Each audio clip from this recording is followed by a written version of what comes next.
Acompáñeme, doctor Aldo Castiglioni.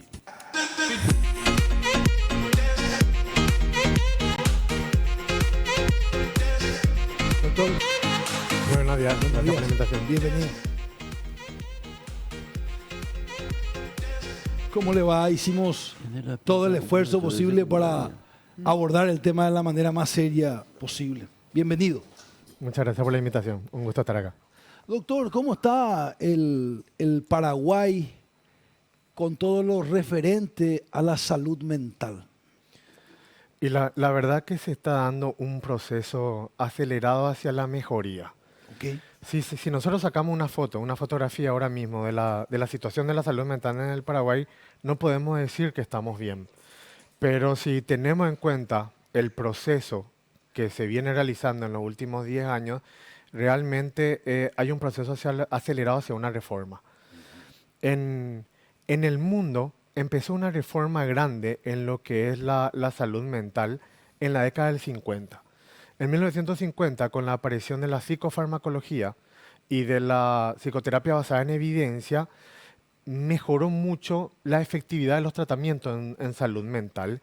Y esto hizo que cambie un poco el enfoque, incluso en los tratamientos de los trastornos mentales severos, que en esa época necesitaban internaciones, incluso internaciones prolongadas y por tiempo indefinido. Sin embargo, a partir de esto, hubo toda una corriente que empezó en la década de 1970, esta corriente que se llama desinstitucionalización o desmanicomialización, que consiste básicamente en eliminar las internaciones prolongadas y personas que vivan en hospitales psiquiátricos monovalentes. En la región esto empezó en 1990 y desde ahí diferentes países empezaron a formar parte, a incorporar esta reforma de salud mental.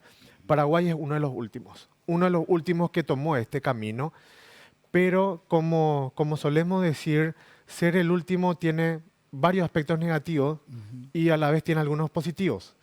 Ya sabemos, tenemos mucho conocimiento acerca de qué funciona y qué no funciona y por qué funciona lo que funciona. Pasaron algunas cosas muy importantes en los últimos 3 años. En noviembre del 2022 se promulga la Ley Nacional de Salud Mental, 7018/2022. Esta ley, que fue trabajada durante 4 años, tiene 2 ejes principales. El primer eje es la reforma de salud mental comunitaria y el segundo es la creación de la Dirección Nacional de Salud Mental. La reforma de salud mental comunitaria, básicamente, el objetivo de una reforma de salud mental comunitaria es acercar la atención a las personas en su comunidad, es disminuir la brecha de salud mental. La demanda en salud mental es altísima, es altísima. Si nosotros tenemos en cuenta la prevalencia de los trastornos mentales y teniendo en cuenta los estudios más importantes a nivel mundial, el que se toma más en cuenta un metaanálisis del 2014, que menciona que 1 de cada 3 personas en algún momento de su vida va a cumplir los criterios de un trastorno mental. Y 1 de cada 5 personas cumplió los criterios de un trastorno mental en los últimos 12 meses. Wow. Cubrir esa demanda es sumamente complicado. Y principalmente si en un estado hay mucha hegemonía en cuanto a la prestación de servicios. En nuestro país, durante muchísimo tiempo esa hegemonía estuvo en el hospital psiquiátrico. A mí me tocó ser director general del hospital psiquiátrico y se hace en ese lugar, en esa institución, se hace un gran esfuerzo para ayudar a las personas, pero no es la mejor manera. El sistema es lo que tiene que cambiar y bueno, el marco normativo que sentó las bases para eso fue esa ley. En el 2024 el segundo eje principal de la ley. El segundo eje principal de la Ley Nacional de Salud El primero Mental. podemos concluir que es acercar a la gente, a la comunidad, a la solución, descentralizar la solución. Exacto, a Ok. través de creación de nuevos dispositivos de salud mental comunitarios y también de programas que colaboren con este aumento en la accesibilidad. El segundo eje importante de la Ley de Salud Mental es la creación de la Dirección Nacional de Salud Mental como ente rector de este proceso de reforma.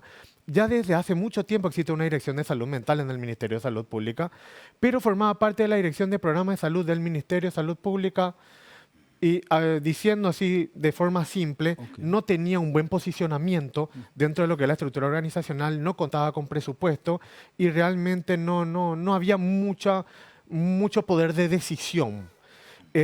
A partir de la promulgación de la ley, sí cambió totalmente el posicionamiento de la Dirección Nacional de Salud Mental. El año pasado, en el 2024, a comienzo de año, se aprueba el organigrama de la Dirección Nacional de Salud Mental. La Dirección Nacional de Salud Mental pasa a depender directamente de la ministra de Salud, del ministro de Salud, y a su vez tiene tres direcciones a su cargo, la directora nacional, que son una dirección administrativa, una dirección de políticas y normas de salud mental y adicciones, y una dirección de desarrollo de la red de salud mental y adicciones, que es la que me toca ocupar ahora mismo.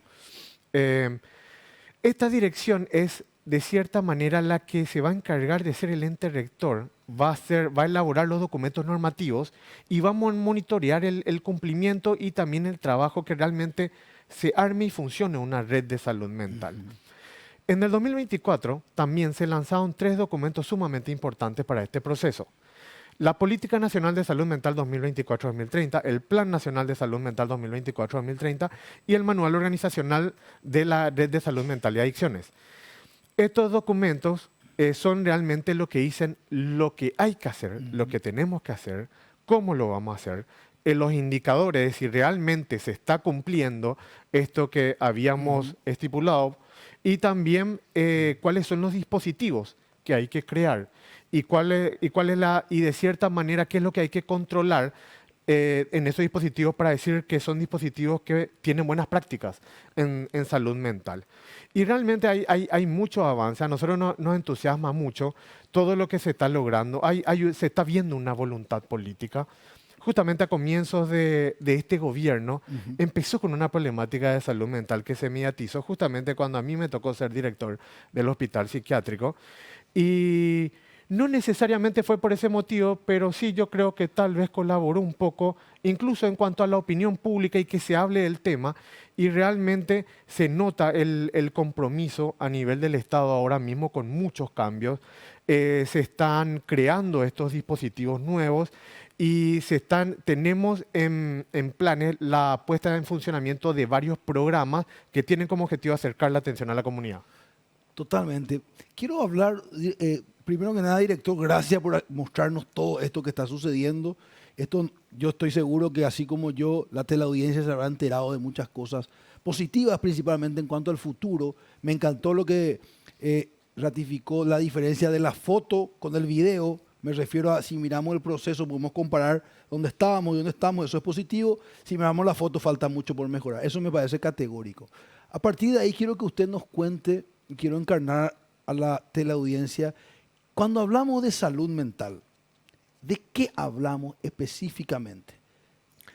La salud mental es un estado de bienestar. Es un estado de bienestar en el cual una persona puede funcionar adecuadamente hacia la construcción de una vida que la perciba como valiosa, que valga la pena ser vivida. Una persona puede funcionar, puede contribuir a la comunidad, puede relacionarse adecuadamente con otras personas, es capaz de disfrutar los momentos buenos de la vida, las recompensas de la vida y al mismo tiempo también lidiar con los momentos malos, que son inevitables y que forman parte de la vida, ya sea para afrontarlos, para resolverlos o para aceptarlos. Eso es salud mental. Fundamental a mí, porque la definición siempre nos trae claridad, ¿verdad? Dice que el desconocimiento es el problema.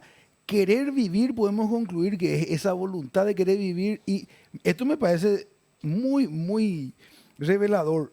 No una vida perfecta, sino saber vivir los buenos momentos y afrontar los malos. ¿Es correcto, doctor? Exactamente, exactamente es así. Y muchos factores inciden en esto, factores biológicos, factores psicológicos, factores socioemocionales. Y es importante para mejorar la salud mental de una población, es importante encarar todos estos factores. Para un Estado, de cierta manera, invertir en salud mental de su población es algo inteligente. No solamente por el hecho de evitar el sufrimiento, porque las personas que tienen afectada su salud mental, o sea, justamente está en la definición de trastornos mentales, son personas que sufren, son personas que están cargando con sufrimiento y que no pueden desarrollar todo su potencial.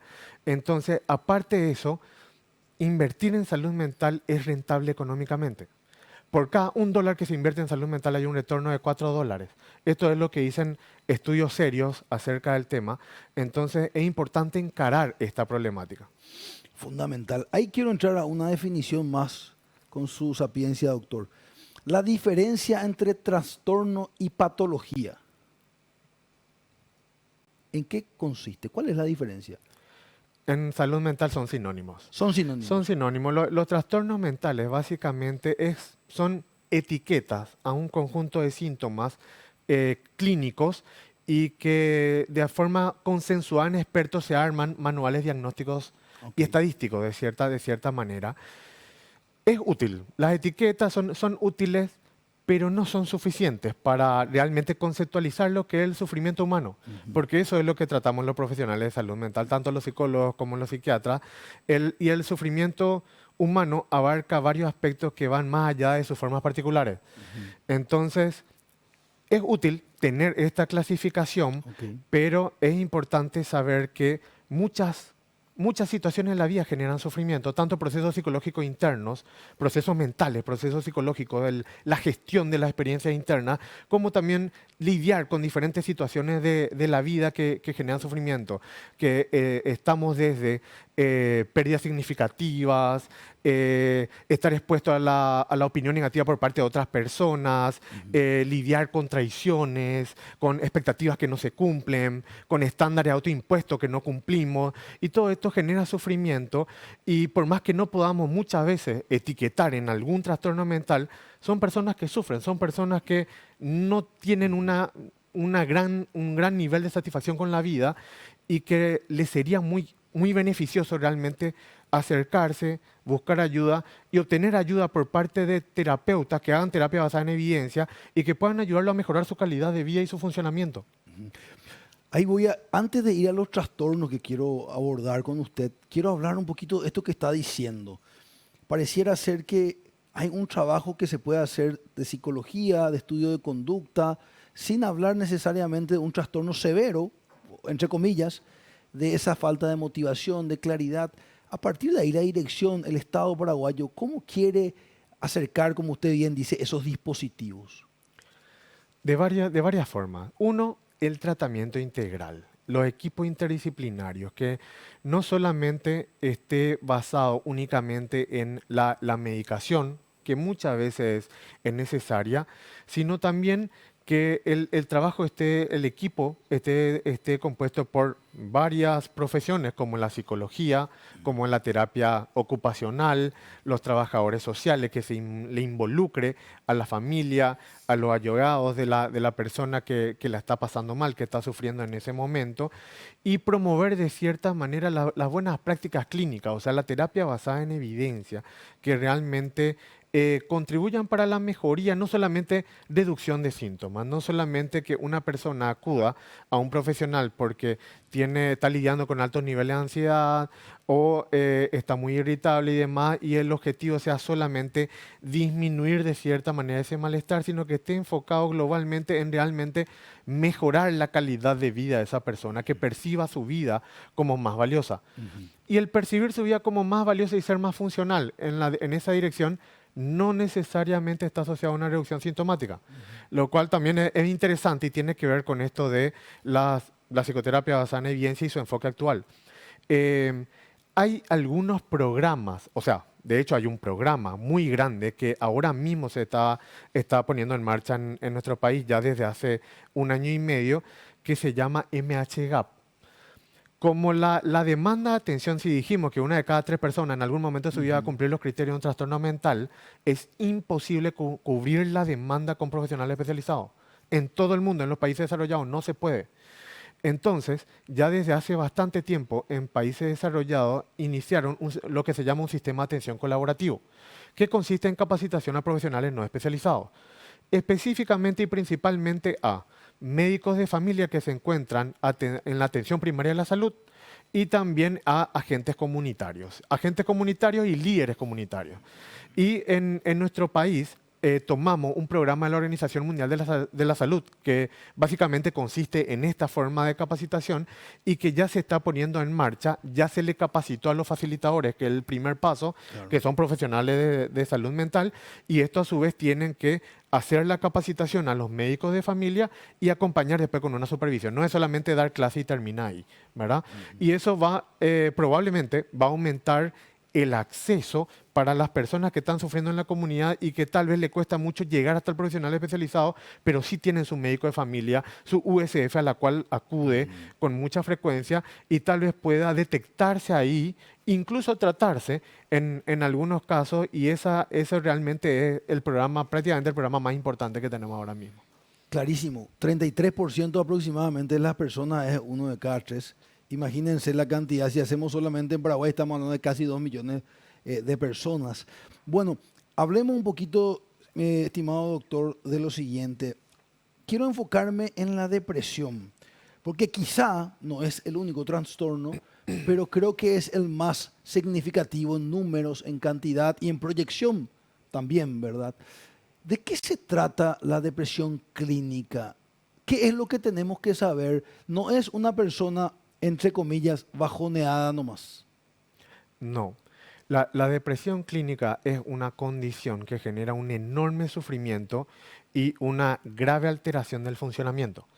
La persona que está cursando un episodio depresivo es una persona que está sufriendo mucho malestar psicológico, probablemente la emoción predominante sea la tristeza, es una persona que le está costando disfrutar de los momentos buenos de la vida, tener motivación para volver a hacer lo que antes consideraba importante, valioso o gratificante, y que le cuesta o no lo logra cumplir con su actividad y sus responsabilidades. Esa es la depresión. Ahora, tenemos que tener en cuenta que la depresión, por más que hay formas, cada forma, siempre hay que tener en cuenta lo individual, lo personal. Hay ciertos patrones que tienden a repetirse y los tratamientos están de cierta manera enfocados en esos. Hay algunos blancos de tratamiento y algunos mecanismos subyacentes que se repiten en los episodios depresivos. Por ejemplo, se tiene en cuenta que las personas que tienden a deprimirse, que tienden a la depresión, mucho de esto tiene que ver con su forma de lidiar con ciertas emociones, en este caso, por ejemplo, la tristeza. Tienden a responder a pérdidas significativas o a alguna situación que le dispare tristeza con lo que se llama rumiación. ¿Qué es la rumiación? La rumiación básicamente es un ensimismamiento, es empezar a prestar mucha atención a la mente. Y nuestra mente, y acá es muy importante, una buena manera, algo que se hace en psicoterapia es de cierta manera ayudarle a los consultantes para incrementar sus conocimientos acerca de procesos psicológicos y procesos mentales. Saber cómo funciona la mente es sumamente útil para gestionar la experiencia interna. Nuestra mente es una máquina de supervivencia, es una máquina de resolver problemas. Y esto fue muy importante en nuestra supervivencia y nuestra evolución como especie. Hoy en día, los peligros y las amenazas a los que nos vemos expuestos cambiaron. De cierta manera, nos vemos expuestos a ciertas amenazas más complejas que antes, pero nuestra mente sigue tratando de detectar rápidamente amenazas y resolverlas. Por ejemplo, si nos enfrentamos ante una situación de incertidumbre, nuestra mente, ¿qué hace? Nos empieza a representar mentalmente todos los escenarios posibles, con el fin de aumentar nuestra percepción de control y nuestra probabilidad de predecir. Sin embargo, la evidencia demostró que esto no es muy útil. No es muy útil y trae al momento presente el malestar de un futuro ilusorio que no sabemos si va a pasar. Por otro lado, cuando estamos lidiando con tristeza, nuestra mente trata de encontrar el sentido que está pasando, como principalmente rumiación, que es dar vueltas y vueltas en la cabeza acerca de algo negativo que ocurrió en el pasado, haciendo énfasis en dos cosas: causas y consecuencias. ¿Por qué será que pasó lo que pasó? Y todo lo negativo que está ocurriendo ahora o que va a ocurrir en el futuro, porque eso pasó. Nunca se enfoca en resolución de problemas, causa y consecuencia. Y esto es algo semiautomático. Uno lo hace, uno se siente mal y está mucho tiempo ensimismado y dice que no tengo ganas, no tengo energía, no tengo fuerza, me quedo todo el tiempo acostado, pero ese estar acostado no es neutro. mientras uno está acostado, está dando vueltas, pensando, está haciendo, eso mantiene el humor negativo. Y algo que genera también esta forma de afrontar ese momento malo, esa tristeza, lleva a una disminución de la realización de actividades valoradas. Uno en general, cuando entra dentro de este círculo vicioso de la rumiación, uno deja de hacer lo que le resultaba valioso e importante. Me dejo de encontrar con los amigos, con los que me encontraba una vez a la semana, dejo de irme a la cancha los domingos, me cuesta mucho cumplir con mis responsabilidades y me dejo de entrenar, de irme a trotar, de irme al gimnasio, que de cierta manera me hacía sentir bien. Y uno, digamos que con suerte acude a consulta y empieza a comentar eso. ¿Y cómo te sentías cuando hacías eso? Y me sentía súper bien. Era lo que me hacía feliz a mí. Yo me levanto a las 5 de la mañana y me voy a trotar y parece que mi día es mejor. Todo mi día es mejor. Ok, y ahora ya no lo está haciendo. No puedo. No puedo, no tengo energía, no tengo ganas, me siento triste, ¿verdad? Y algo muy importante en los tratamientos basados en evidencia de la depresión es que la realización de actividades valoradas está fuertemente asociada. El estado de ánimo está fuertemente asociado a la realización de actividades valoradas. Hay una frase que refleja muy bien esto. El pájaro no canta porque está feliz, el pájaro está feliz porque canta. La acción viene antes que la motivación. Algo que se hace, uno de los modelos que tiene más evidencia en los tratamientos psicoterapéuticos del trastorno depresivo, de la depresión, es la activación conductual, que tiene en cuenta identificar cuáles son actividades valoradas para esa persona y de alguna manera ir haciendo, incluyendo en la agenda, ir viendo cómo podemos probar. No importa cómo te sientas. Algo muy importante que nosotros entrenamos en psicoterapia es que para entender esto de los procesos psicológicos hay 3 sistemas muy importantes. El sistema cognitivo, emocional y conductual. O sea, los pensamientos, las emociones y el comportamiento. De estos 3 sistemas, solamente uno tiene consecuencia. Los otros 2 no tienen consecuencia. El único que tiene consecuencia es la conducta. Los pensamientos, por más negativos y recurrentes que sean, no tienen consecuencia, a no ser que dispare una conducta. Las emociones, por más displacenteras e intensas que sean, no tienen consecuencia, a no ser que dispare una conducta. Y la conducta siempre es voluntaria, siempre está bajo nuestro control. Ahora, no es tan simple porque por más que los pensamientos y las emociones no determinan la conducta, sí influyen en ella. Claro. Nosotros podemos tener un montón, de hecho, nosotros tenemos alrededor de 70.000 pensamientos automáticos por día. Todo el tiempo nos vienen pensamientos a la mente y esto fue estudiado. La mayor parte de nuestro pensamiento, más del 90%, es lo que se considera pensamiento de tipo basura. Se llama así porque son pensamientos que no tienen mucho fundamento o que no tienen mucha utilidad. Sin embargo, nuestra tendencia natural es tomar a nuestros pensamientos como una realidad absoluta y anclarnos a esos pensamientos. Por otro lado, las emociones. Y cuando explico lo que es emociones, siempre me gusta comentar la definición. Una emoción es una respuesta neurofisiológica que tiene una función adaptativa y que conlleva una valoración cognitiva y una tendencia a la acción. Para irnos por partes, es una respuesta neurofisiológica. La emoción es algo orgánico, es algo físico. Yo simplemente lo siento, se liberan neurotransmisores en el cerebro, se liberan hormonas en la sangre, se acompaña de sensaciones físicas, escapan a nuestro control, tanto los pensamientos como las emociones. A mí nadie me puede decir, Aldo, no vayas a estar triste, ponete feliz, no te tenés que enojar por eso, no vayas a estar celoso. Si alguien me lo dice, lo voy a intentar, pero no lo voy a lograr porque escapa a mi control, es una respuesta neurofisiológica. Todas las emociones son positivas. Las emociones fueron muy útiles también en nuestro proceso evolutivo como especie y nuestra supervivencia. Por eso tiene una función adaptativa. Y es importante saber que conlleva una valoración cognitiva y una tendencia a la acción. Generalmente, o sea, siempre las emociones hacen esto. Cuando un disparador interno o externo, ambiental, me desencadena un proceso emocional, por ejemplo, la tristeza, el enojo, la vergüenza, los celos, uno empieza a escalar. Escala en la emoción, luego hace como una meseta y luego vuelve a bajar. Esto pasa siempre. Varía el ángulo de subida, la altura y qué tanto uno tarda en bajar. O sea, qué tan rápido escalo, qué tan alto llego, qué tan intensa es la emoción y qué tanto perdura. Sin embargo, esto ocurre siempre y no tiene consecuencias.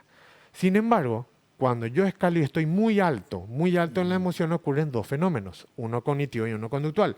El fenómeno cognitivo es que cuando yo estoy muy escalado en una emoción, esa emoción tiñe mi forma de procesar la información, mi forma de atender a los datos. Si yo estoy muy escalado en la ansiedad, probablemente voy a prestar más atención a las señales de peligro y voy a prestar menos atención a las señales de seguridad. Si yo estoy muy escalado en la tristeza, probablemente voy a fijarme mucho en todo lo negativo que hice en el pasado y voy a mirar el futuro con desesperanza. Es importante conocer esto. Si yo conozco esto y sé que así funciona la mente, es más probable que reconozca los procesos cuando están ocurriendo. Cuando me estoy sintiendo muy mal y estoy pensando que soy un fracaso en mi vida y todo lo que hice estuvo mal, me acuerdo de la sesión con mi terapeuta y me acuerdo que hablamos constantemente de esto y que cuando yo me siento muy mal y me siento triste, mi mente tiende a pensar esto, que no necesariamente es un reflejo de la realidad y si lo es, probablemente no sea útil para vivir y construir esa vida que para mí sea valiosa. Por otro lado, el fenómeno conductual se llama impulso. Impulso o tendencia a la acción. Siempre que yo estoy muy escalado en una emoción, se presenta una tendencia a actuar de una cierta manera. Esto muchas veces es útil y muchas veces incluso me protege, me defiende, pero a veces no. ¿Qué es lo que determina que sea útil o que sea una conducta problema? La vida que yo quiero vivir.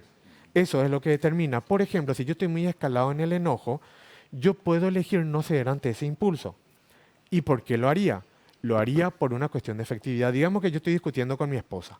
Estoy discutiendo con mi esposa y sube de tono la discusión. Y yo estoy enojado, escalo en el enojo y en ese momento siento la tendencia a decirle algo hiriente. Sin embargo, decido no hacerlo y salgo de ahí. O si soy muy hábil para regular el enojo, incluso hago lo que se llama una conducta opuesta y la abrazo. Mientras le estoy abrazando no me siento menos enojado que 10 segundos antes. Sin embargo, para mí, tener y mantener una relación de pareja significativa es un valor, es algo importante y entonces respondo de esa manera. Cuando hoy en día se habla mucho del término regulación emocional, se habla mucho de inteligencia emocional. Cuando nos referimos a regulación emocional e inteligencia emocional nos referimos a la conducta, no a moderar la expresión del proceso emocional. Nos referimos a nuestra capacidad y nuestra habilidad de ser efectivo en nuestro actuar aún cuando estamos transitando procesos emocionales y placenteros intensos. Y el último eslabón que dijo, ¿verdad? Porque habló de cognitivo, habló de emoción y habló, lo que podemos tener es qué vamos a hacer con todo esto previamente orgánico. Doctor, yo no sé si podemos ser conscientes del tesoro que usted nos acaba de entregar. Yo leo bastante este tema y he escuchado cosas que nunca antes había escuchado, les cuento. Entonces, agradecerle por eso. Creo que la teleaudiencia fue beneficiada. Daniel Goleman escribía algo de eso. Exactamente. Pero lo que usted nos entregó vale muchísimo. Quería pedirle un mensaje final para la gente que debe saber dónde buscar ayuda, aquel amigo, aquella amiga que quizás tiene vergüenza, que quizás no por maldad, pero quizás la familia no le entiende o le rechaza o le trata como una persona débil que no tiene fuerza para salir adelante. ¿Qué le podemos decir, doctora, a esa persona? Yo le invito a las personas que están sufriendo, que están cargando con sufrimiento, que está costando lidiar con ciertas emociones, lidiar con ciertos pensamientos, cumplir con sus obligaciones, con sus responsabilidades, que se animen a buscar ayuda en salud mental, que realmente vale la pena y a lo inteligente porque hay grandes probabilidades de mejorar de esa manera la calidad de vida y funcionar mejor para dirigirse hacia esa vida que vale la pena vivir para esa persona. Doctor Aldo, le quiero volver a invitar. ¿Usted acepta venir de vuelta? Claro que sí. Quiero que nos hable más de lo que nos está contando porque hay mucha riqueza en eso. Cuando quieran. Gracias, doctor. Muchas gracias a usted. Estuvo con nosotros el doctor Aldo Castiglioni, quien es director de la Red de Salud Mental y Adicciones del Ministerio de Salud.